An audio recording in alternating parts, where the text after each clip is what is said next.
안녕하십니까.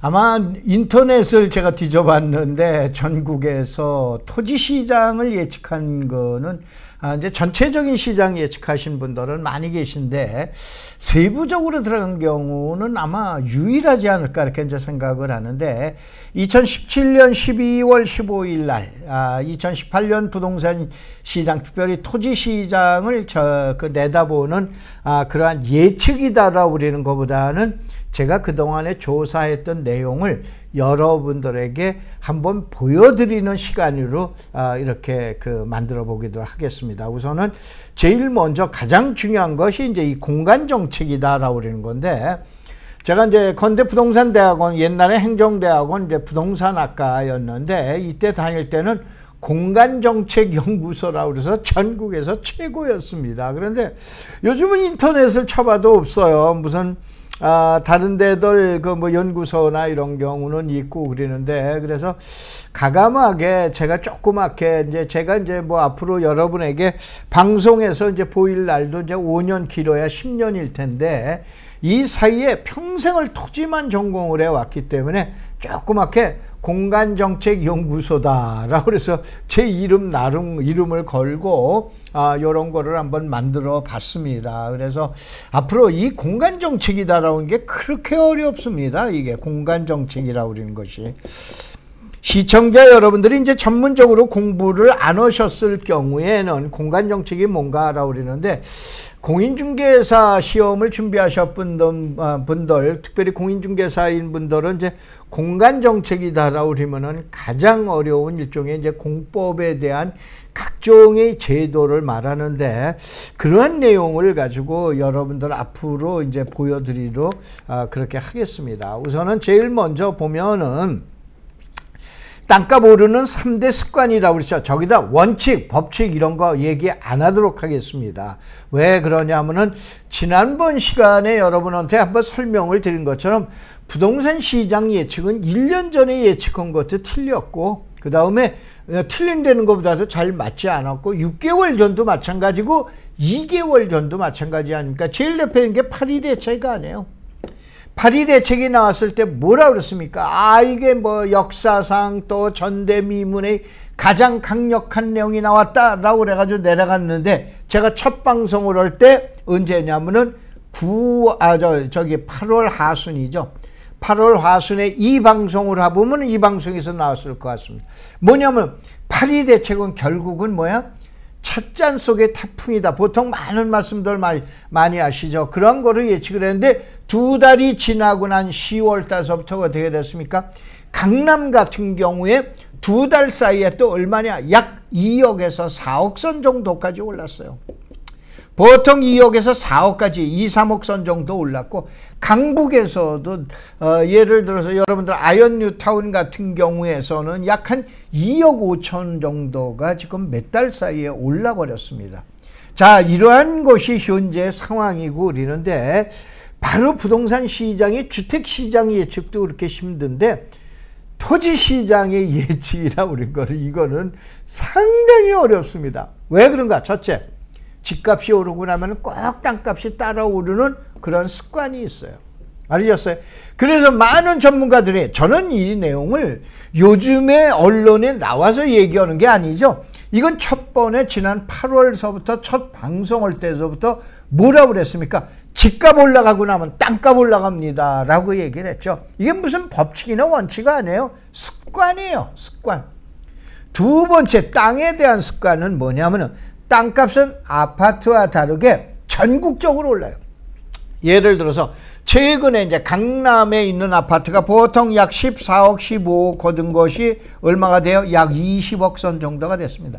몇 달 사이에 3, 4억, 4억은 그냥 후다닥 넘어가고, 그러니까 전국이 지금 난립니다. 정부에서도 난린 거예요. 이제 거의 피크로 왔다고 보시면 돼요. 알으셨어요? 이런 내용을 봐보시는데, 이게 뭐냐면은 강남이 올라가면 강북이 어떻게 되고 어디가 되고, 그 다음에 옛날에 했던 버블 세븐이 어떻게 되고 전이 되는 현상이 있어요. 위에서 한 단계, 한 단계 내려가는 겁니다. 예를 하나 들어드릴까요? 이 시간은 이제 시간의 구애를 안 받고 보통 제가 23분에서 4분 정도 강의하는 것이 옛날 부동산 TV에서 습관이 돼서 그랬는데 요번에는 조금 좀 길게 잡도록 이렇게 하겠습니다. 한 30분 이내로 두 편으로 마무리하겠습니다. 예를 들어서 여의도가 올라가면 목동이 올라갔어요. 목동이 올라가면 가양동이 올라간 거예요. 이런 순서가 있어요. 근데 이 순서가 바뀌어갑니다. 여의도의 목동을 앞서가기 시작하는 거예요. 그러니까 목동이 올라가게 되면 주변에 마곡지구라든가 하다못해 인천의 영종 신도시라든가 또 아니면은 송도 신도시라든가 이런 지역으로 미쳐가는 거예요. 그래서 주택시장의 예측은 좀 예측이 조금 가능하다 이런 얘기예요. 그런데 이 땅값이라고 그런 건 전국적으로 당대하는 거예요. 자, 지난번 방송에 제가 뭐 보여드렸어요? 지금은 이제 안 했지만 6개월 단위로 어떻게 됩니까? 돌아가면서 1등을 해요. 토지시장은 다시 한번 어느 지역에 예를 들어서 호남 지역에 어디가 1등을 한번 합니다. 그 다음엔 경상권으로 가서 또 1등 한번 합니다. 그 다음에 강원권에서 1등해요. 또 충청권에서도 1등해요. 또 이렇게 가지고 합니다. 또 수도권에서 1등해요.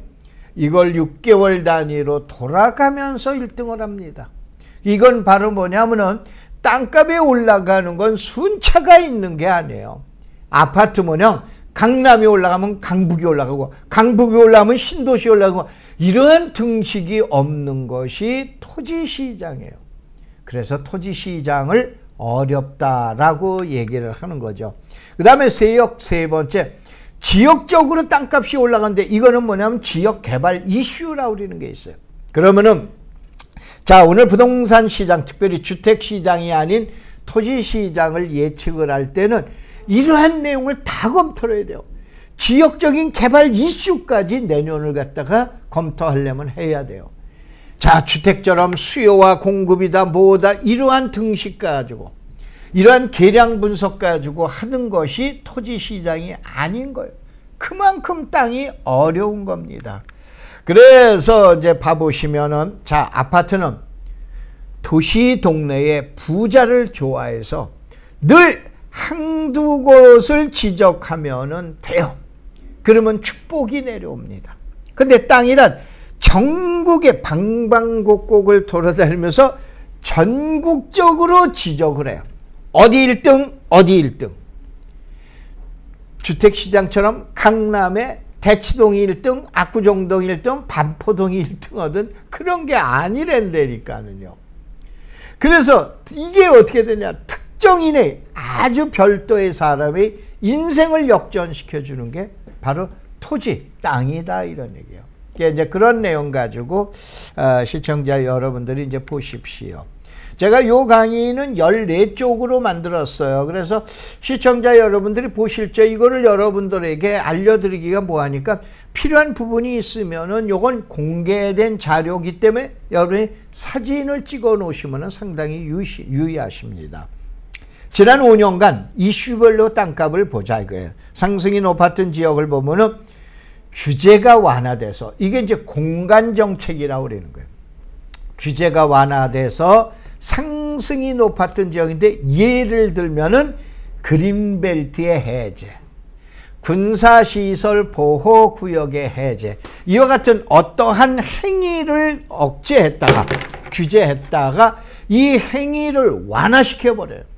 이렇게 되면서 땅값이 올라가는 지역들이 있어요. 1위가 하남, 2위가 부산의 강서입니다. 그 다음에 3위가 시흥이에요.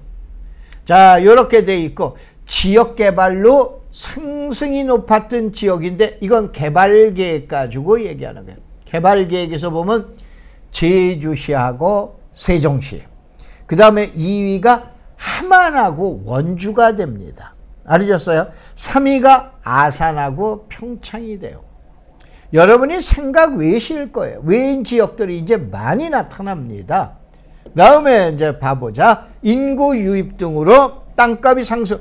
여러분은 보통 평택을 얘기하시는데 남양주가 실질적으로 1위입니다. 그 다음에 용인, 김포, 화성, 광주인데 자, 여기에서 최근에 이건 지난 5년간이에요. 최근에 상승이 높았던 게 이제 평택이 되는 거예요. 그럼 앞으로 평택이 계속? 그거는 아닌 거예요. 또 다른 지역이 좋아요.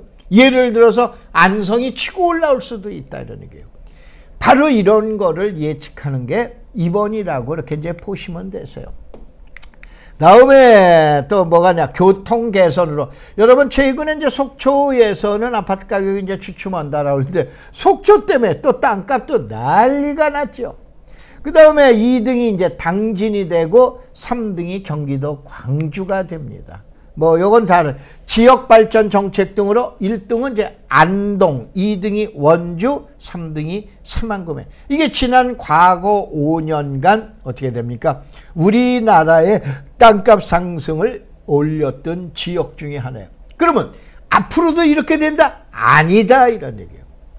자, 이러한 내용을 한번 알아봐야 되겠다, 이런 얘기죠. 자, 우선은 제일 먼저 2018년 토지시장. 그러면 내년도 2018년 주택시장이 아닌 토지시장에서는 무슨 현상이 오나, 요걸 갖다 하기 전에 우선 제일 먼저 토지와 건물이라고 하는데 주로 아파트가 되죠. 이 시장은 서로들 상극입니다. 시청자 여러분들이 유념하실 거는 토지시장이 좋으면 아파트 시장 좋고 그런 거 아닙니다. 토지시장이 좋으면 오히려 주택시장이 나쁩니다. 공인중개사분들께서는 시험 준비하시느라고 많이 하셔서 아시죠? 주택시장은 불황기에 강합니다. 토지시장은 호황기에 강합니다. 공업용 시장과 상업용 시장도 호황기에 강합니다. 불황기에 강한 것이 주택시장이라고 보시면 되세요. 그런데 많은 이 방송을 듣는 시청자 여러분들도 지금도 혼돈을 하고 계세요. 아, 주택은 지금 얘기한 토지하고 같이 가는구나. 전혀 아닙니다.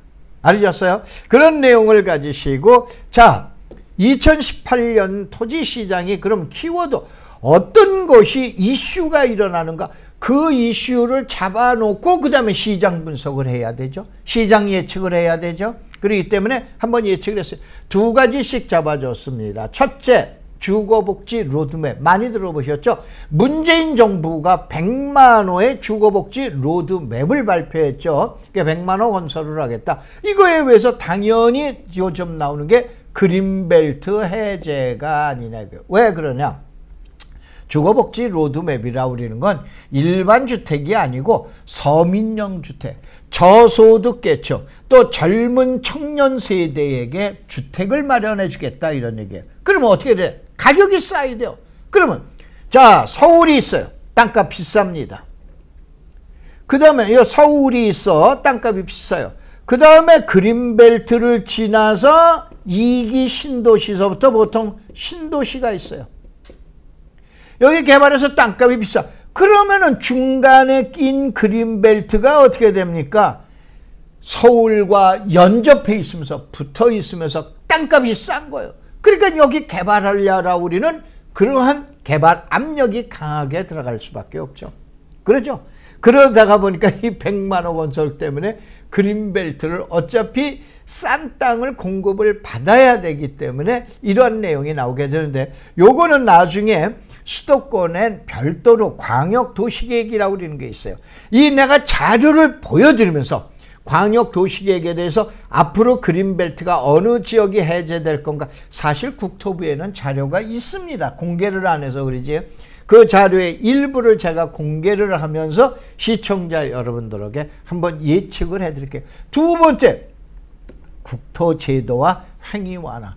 이것이 이제 전국적으로 어느 지역, 아까 얘기한 대로 하지 마라 그랬다가 이제 해라 우리는 공간정책, 소위 말해서 공간에 대한 규제를 완화함으로써 땅값이 또 올라가는 제도가 내용이 있어요. 이거에 의해서 두 번째로 검토를 하겠다 이거예요. 그 다음에 세 번째 뭐냐면 잘 아시는 철도나 GTX 이거에 의한 철도망에 의해서 지가가 또 올라가는 지역들이 있어요. 그 다음에 고속도로 등 이거에서 교통 개선으로 해서 땅값이 올라가는 지역이 있어요. 이거를 또 2018년도에는 어디를 봐야 될 건가? 이거를 예측해 드리도록 하겠다. 이러고요. 그 다음에 다섯째는 요즘에 이슈가 되고 있는 인구 가치에 따라서 땅값이 또 올라가게 되죠. 그 다음에 지역개발 이슈가 있어요.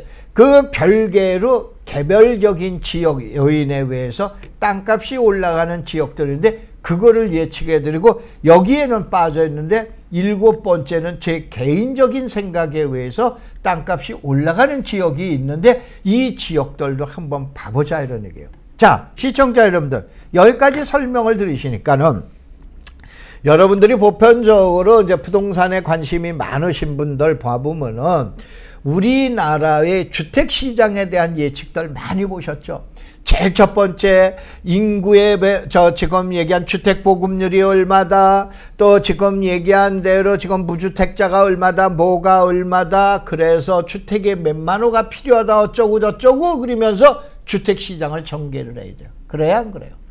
그 다음에 과거의 공급 물량, 현재 필요한 물량, 앞으로 예측할 수 있는 필요한 물량을 가지고 물량 대비해서 시장이, 그 이제 토지 시장 봐보세요. 그런 거 하나도 없어요.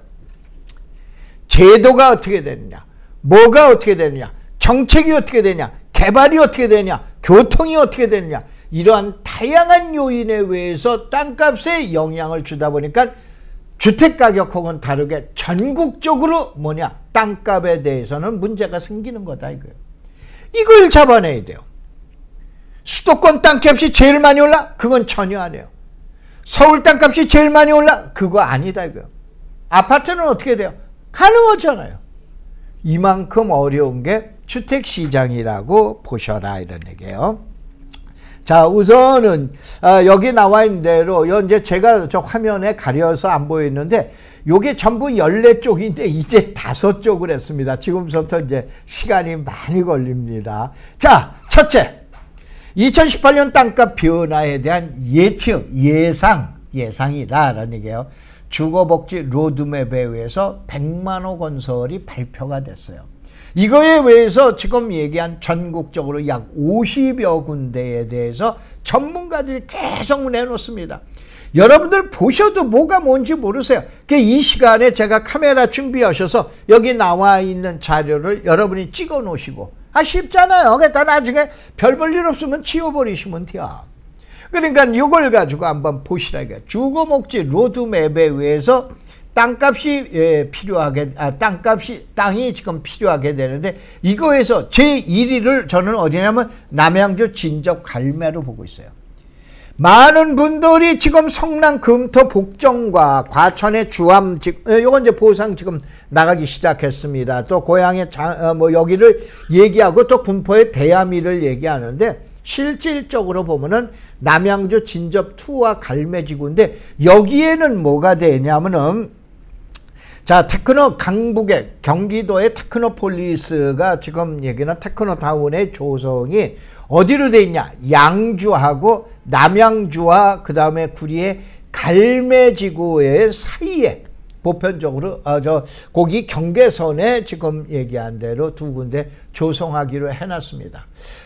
요러한 내용인데, 요거는 이제 남양주에 대해서는 이제 나중에 별개로 이제 설명을 이제 드리도록 하겠습니다. 그래서 1위를, 저는 땅값이 올라간 1위를 남양주의 진접2인데, 진접2 지구는 여러분 밤섬이라고 아시죠? 이 밤섬에 가면은 바로 앞쪽이 여러분 연평리라고 그러는 데가 있어요. 연평도를 생각하시면 됩니다. 인천 앞바다에 있는 연평도를 생각하는데, 연평리가 있는데, 연평리 앞쪽으로 해서 이제 바로 뭐냐면은 진접 2지구, 진접 2지구가 나오는데, 왜 여기에 개발 압력을 또 받게 되면 여기에 전철이 들어갑니다. 지금 공사 중이잖아요. 예, 여러분들 이러한 내용에 의해서 여기를 제가 1순위로 뽑았어요. 그 다음에 이제 적은 것이 요즘 많이 나와 있는 알파돔 시티가 들어간다, 뭐온다라고 우리는 대한민국 실리콘밸리의 1순위인 금토동과 그 다음에 복정동을 갖다가 꼽았어요. 그 다음에 세 번째, 그 다음 뽑은 것이 과천의 주암지구. 그 다음에 두 번째가 고양의 장항지구와 의왕의 월암지구. 그 다음에 군포 대암이, 여기도 이제 보상이 이제 조만간에 이제 실시될 거로 이제 알고 있는데, 대암이와 부천의 원정지구, 여 지역을 여러분들이 유념해서 보시기 바랍니다. 그 다음에 LH에서 신도시를 조성하려고 그러다가 포기한 적이 있어요. 다만 이 지역의 문제는 집가, 땅값이 비싸다 이런 얘기예요. 그런데 어차피 용량이 지금 얘기하는 쉐어가 모자라게 되면은 일부에 대해서는 다시 개발 압력, 그러면서 개발 유혹을 받게 될 거다고 본 것이 파주 운정 3지구. 그 다음에 화성에 가면은 오산대학교 이제 후면 쪽으로 이제 지금 얘기하는 화성 3지구를 갖다 포기해 버렸는데, 요 지구 가면은 지금도 숲이 무성해지고 있고 그럽니다. 요 지구에 대한 개발 압력이 또 강해질 거로 보고, 그 다음에 대표적으로 서부 지역에서 포기했던 검단지구가 있어요. 이 검단지구도 LH에서 뉴타운을 만들기로, 뉴타운이 아니죠. 신도시를 만들기로 했다 포기한 지역이에요. 요 대표적인 세 개의 지역이 있고, 그 다음에 저기 안성 쪽으로 가면은 안성 쪽에서 안성 뉴타운을 만들기로 했다 포기하고 그냥 아양 택지로 이제 개발하게 되는데, 요 지역에서도 개발 압력을 받지 않을까 이렇게 됩니다. 그러니까 예를 들어서 한쪽 지역에만 100만 원을 건설할 수가 없죠. 균형해서 지금 100만 원을 건설을 해야 되죠. 여기에서 이제 빠져 있는 것 중에 하나가 뭐 예를 들어서 이제 그 북쪽 지역에 가거나 그러면은 그쪽 지역에서 뭐 양주라든가 의정부 밀락이라든가 또 포천의 이제 송우지구라든가 이러한 지역들에 대한 나머지 잔여 필지에 대한 개발 압력을 상당히 정부에서는 이제 유혹을 받게 될 거라고 보시면 돼요. 그 다음에 이제 중소도시에서 봐보면은 천안의 매주지구, 신월지구, 이제 성안지구가 있고, 제천의 특지개발지구 하겠다가 이제 여기도 기부업 해버렸죠. 요거고 아산의 인주지구인데, 요 아산의 인주지구는 상당히 유념해서 보셔야 될 지구 중에 하나가 됩니다. 이러한 지역들이 이제 주거복지 로드맵에 지금 얘기한 100만호 건설에 관련돼 있고, 물론 이제 여기에 지방에 부산권이나 영남권이나 또 호남권이나 이런 데는 일단은 너무 복잡하기 때문에 이제 제가 제외했습니다. 자, 그 다음에 두 번째 땅값 변화 예측에서 국토제도에 소위 말해서 공간정책의 변화로, 다시 한번 이제 저는 이제 대학에서 제 나이가 있기 때문에 이제 아마 1년 더 나오려는데, 저는 이제 금년으로 이제 좀 그만두려고 합니다. 그래서 이제 사직원은 이미 이제 제출한 상태고, 그런데 바로 뭐냐면 그러다가 보니까 공간정책이라는 걸 이제 마지막으로 내 인생에서 연구를 해서 그거를 많은 분들에게 한번 좀 알려드려 봐야 되겠다라고 해서 공간정책연구소에서 과거에 이제 건대 부동산대학원에 있었던 겁니다. 근데 요걸 갖다 얘기하는데 이게 바로 국토제도라고 그러는 거예요. 저의 주특기는 이겁니다. 대학에서 강의하는 것도 국토정책론하고 그 다음에 토지개발론. 한 학기는 국토정책론, 한 학기는 토지개발론인데, 평생을 저는 토지하고만 싸움이라고 그러면 안 되죠. 씨름을 해왔습니다. 자, 그래서 국토제도 변경이 땅값에 영향을 줄 지역은 그린벨트를 포괄적으로 보면 수도권이에요. 그린벨트는 전국으로 7개 지역이 있어요. 7개 지역은 광역시만 계산하면 돼요. 수도권에는 광역시를 수도권이라고 보시면 돼요. 수도권에는 서울시와 인천시와 경기도가 있죠. 그러니까 여기에 서울과 그 위성도시 주변을 돌고 있는 게 수도권에서 수도권 한 군데. 그 다음에 광역시, 대전광역시. 왼쪽으로 내려갈까요? 대구광역시. 더 왼쪽으로 갈까요? 울산광역시, 부산광역시. 그 다음에 서쪽으로 가면 광주광역시가 있죠. 6군데야. 그 다음에 광역시가 아닌데도 그린벨트가 있는 게 창원시입니다. 그래서 대한민국에는 7군데의 그린벨트가 있다라는 걸 유념하세요. 다시 한번 수도권과 광역시와 창원시, 요게 7군데예요. 그래서 요 7군데 중에서 아무래도 수도권의 개발 압력을, 개발 유혹을 가장 많이 받게 되죠. 두 번째는 어디에? 부산권이에요. 세 번째는 어디에? 광주하고 대전권이라고 보시면 됩니다. 아셨죠? 그 다음에 군사시설 보호구역, 현재는 남북이 최악의 상황으로 대처하고 있는데 조만간에 이제 시그널들이 나오겠죠. 언제든지 이렇게 갈 수는 없죠. 그렇기 때문에 이제 화해 무드로 가게 되거나 그러면은 현재의 국민 지금 재산권에 대해서 그린벨트란가 장기 미집행 시설이라든가 너무 제약이 심하다라고 그래가지고 이것을 헌법재판소에서 헌재에서 위헌 판결 나왔는데, 다만 이 군사시설에 대해서는 금기사항이죠. 그러다가 보니까는 15km에 지금 얘기하는, 보통 여러분이 민통선이다라고 그러는 것이 약 2, 3km, 3, 4km 정도 안쪽으로 들어가도 된다 이런 얘기예요. 그거는 지금 얘기하는 군정책에서 큰 문제가 없음이 밝혀졌기 때문에, 이렇게 되면 군사시설 보호구역이 해제되면서 가장 큰 혜택을 볼 게 파주와 김포, 그 다음에 연천군과 철원군이 되지 않을까라고 그랬는데, 이게 2018년도 정책에 대한 예측을 갖다 보시면 돼요. 그 다음에 자, 상수원 보호구역에 대한 해제 때문에 지금도 시끄럽게 맨날 싸우는 지역이 있어요. 자, 여러분들, 자, 저기 평택에 가면 진이라고 그러는 데가 있어요. 아시죠? 여기 많이 아시죠? 진이면. 근데 이 진이라고 그러는 거에 흐르는 내가가 진이천이에요. 진이천에다가 뭐냐면은 평택 상수원에 대한 취수장을 만들어 놨습니다. 이렇게 되다가 보니까 반경 10km, 15km 이내, 또 지금 5km 이내 제약이 굉장히 강해요. 그러다 보니까 문제가 생기는 게 용인시에도 문제가 생기고 평택시에도 문제가 생기고 안성시에도 문제가 생겨요. 여러분 한번 인터넷 검색을 해보세요. 지금 얘기한 진이 치수장, 아니면은 평택 치수장, 안성 치수장, 평택 치수장을 한번 검색을 한번 쳐보세요. 엄청나게 많이. 이것 때문에 가장 지금 다툼이 많은 게 평택하고 어디냐? 안성시예요. 우리 안성이 너희 평택보다도 발전이 뒤지는 게 진이 치수장 때문에 그렇다라고 그래요. 이것이 이제 지금 뭐 완전 감정 싸움까지 벌어졌습니다. 근데 이러다 보니까는, 자, 요것 때문에 지나간 얘기 하나만, 우스갯소리로 하나만 하고 이제 마무리를 지어 놓을게요. 옛날에 1900년대 초에 철도를 놓게 됩니다.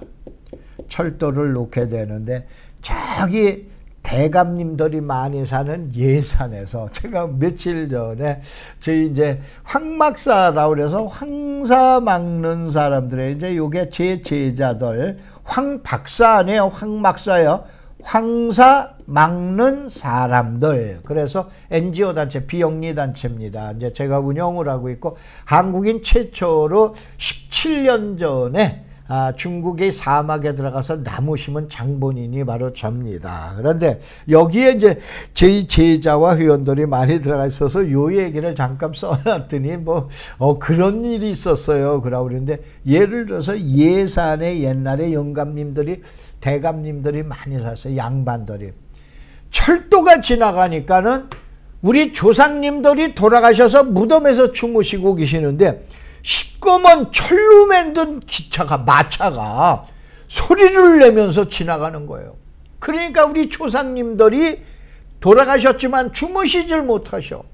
심리 바깥으로 쫓아내라. 그게 신례원이에요. 여러분들 김천은 어떻게 되냐? 상주시에 양반님들께서 심리 바깥으로 쫓아낸 게 김천입니다. 여러분 당연히 호남선 그러면 어디에 해야 돼요? 대전에서 당연히 전주를 들려야 돼, 안 들려요? 들려야 돼. 그 다음에 광주까지 가야 돼요. 근데 전주 들려요? 안 들리죠? 그게 뭐냐면은 심리 바깥으로 쫓아낸 게 그게 김제예요. 알으셨어요? 그런데 뭐냐면은 안성으로 원래 철도가 가게 돼 있었다라고 그럽니다. 그런데 안성의 대감님들이 양반님들끼리 심리 바깥으로 쫓아낸 게 평택이라고 그럽니다. 그러니까 옛날에 있는 뿌리된 사상을 갖고 계신 안성에 계신 분들, 그저 옛날에 그냥 뭔데 그러더니 지금은 우리가 쫓아가는, 신발 벗고 뛰어가도 쫓아가기가 힘들 정도에 그 감정이 상당히 안 좋아요, 옛날서부터. 그래서 이건 뭐 저 지역 저걸 갖다가 부추기는 거 전혀 아닙니다. 그래서 요 대표적으로 표출된 게 아까 얘기하는 안성 취수, 평택 취수, 용인 취수장인 진이천이에요. 근데 이게 해결될 기미가 이번에 보이기 시작해요. 그래서 지역 상수원 해제가 되면은 제일 먼저 혜택을 받아야 할 게 평택이 아니야. 안성, 평택.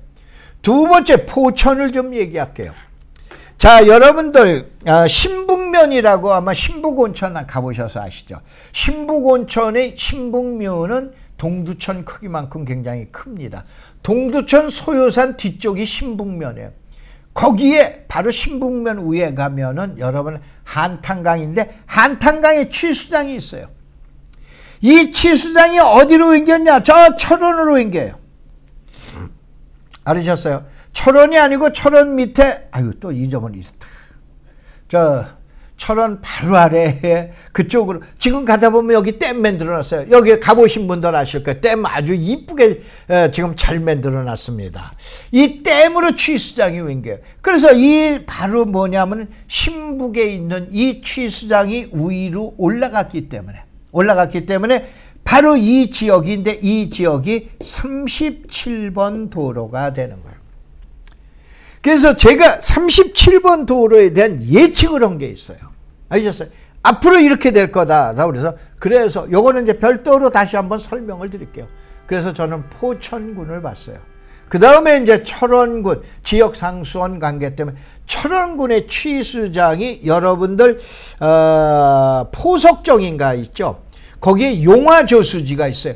용화저수지, 아마 그쪽으로 가보신 분 아실 거예요. 용화저수지가 바로 지금 얘기한 취수장에 저기 철원에. 근데 그것이 어떻게 되냐면 지금 얘기하는 그 철원의 아래쪽 포천원 이쪽으로 취수장이 옮겨버렸어요. 그렇게 되면서 철원군도 지금 상수원 보호구역에서 해제가 조만간에 해제는 이미 결정이 됐는데 아직 토지 이용 계획 확인서상 실무상에 아직 해제가 나타나질 않고 있는데 이거에 의해서 세 개 지역을 또 유념해서 보시라 이런 얘기죠. 자, 14쪽에 6쪽인데 지금 여기서 1강을 마무리하고 지금 얘기한 2018년 땅값 변화 예측 세 번째 사항에서 2강을 하도록 하겠습니다. 고맙습니다. 감사합니다.